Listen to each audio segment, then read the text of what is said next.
Es gibt mal wieder was über Elektromotorräder. Harley-Davidson hat nämlich das zweite Modell seiner E-Motorradmarke Livewire präsentiert.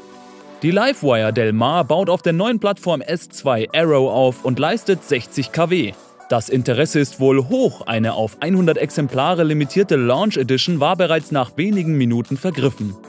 Abonniert den Kanal und lasst einen Like da, nur so kann der Kanal auch wachsen. Ansonsten seht ihr jetzt alle aktuellen Infos zur Livewire S2 Del Mar hier auf Project Drive.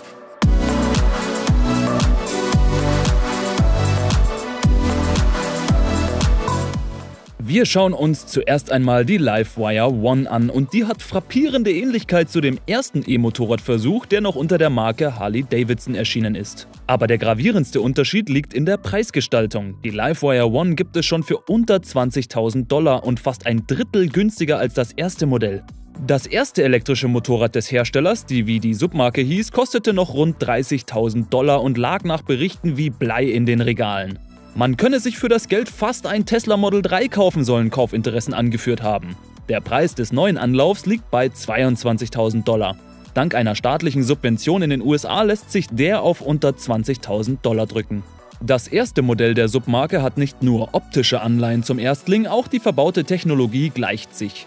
So besitzt die One offensichtlich das gleiche Batteriepack mit 235 Kilometern Reichweite. Der Akku soll eine Kapazität von 15,5 Kilowattstunden aufweisen und im leeren Zustand in etwa einer Stunde vollgeladen sein. Auf 80% dauert die Ladung rund 45 Minuten. Über den Motor gab Livewire keine Details bekannt. Vermutlich arbeitet wieder ein 78 Kilowatt Motor in der Maschine, der sie in 3,2 Sekunden auf 100 Kilometer pro Stunde bringt. Die Höchstgeschwindigkeit läge dann bei 177 Kilometern pro Stunde. Während das erste Modell, das noch als Harley-Davidson Livewire auf den Markt kam, die klassischen Harley-Modelle nachempfinden sollte, geht der US-Hersteller inzwischen einen anderen Weg. Livewire ist vom Modell zum Markennamen geworden, entsprechend anders sind die neuen Modelle gestaltet. Wie das US-Motorradportal Ride Apart schreibt, habe die Ausgliederung die E-Mobility-Marke vom traditionsreichen Styling der Motor Company befreit. Bereits bekannt war, dass die S2 Del Mar mit ihrer Arrow-Plattform eine komplett neue Konstruktionsweise nutzen wird. Das Akkugehäuse wird als tragendes Bauteil genutzt, der klassische Rahmen entfällt. Das soll Gewicht und Kosten senken. Nur zu den technischen Daten hat sich Harley-Davidson bzw. Livewire bisher zurückgehalten. Und das holen die Amerikaner zur Premiere der S2 Del Mar nun nach.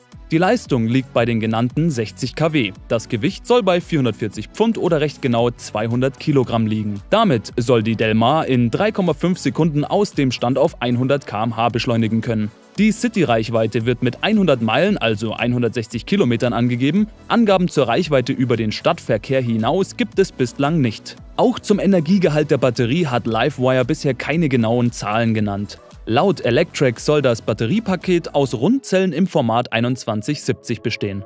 Geladen wird die Del Mar offenbar nur per AC. Das Ladegerät ist auf das Laden nach Level 1, also 120 Volt Steckdose, und Level 2, 220 bis 240 Volt, ausgelegt. Level 3, wie in den USA das Laden mit Gleichstrom bezeichnet wird, ist wohl nicht möglich. Der Antriebsstrang inklusive Batteriepaket wird im Harley-Werk in Milwaukee, Wisconsin montiert. Die Endmontage des Fahrzeugs erfolgt in York, Pennsylvania. Auf die S2 Del Mar sollen weitere Modelle der S2-Baureihe folgen. Auch eine S3-Reihe, die unterhalb der S2 platziert wird, ist in Planung. Eine auf 100 Exemplare limitierte Launch Edition war bereits nach wenigen Minuten vergriffen. Der Basispreis für das Standardmodell Livewire Del Mar soll bei rund 15.000 US-Dollar liegen. Final ist dieser Preis aber wohl noch nicht. Die Auslieferungen sollen im zweiten Quartal 2023 starten. Wie gefällt euch das neue von Harley-Davidson abgekapselte Design der Livewire S2? Schreibt mir auch gerne in die Kommentare, wenn ihr mehr von Elektromotorrädern sehen wollt. Ansonsten sehen wir uns sowieso beim nächsten Mal. Ciao!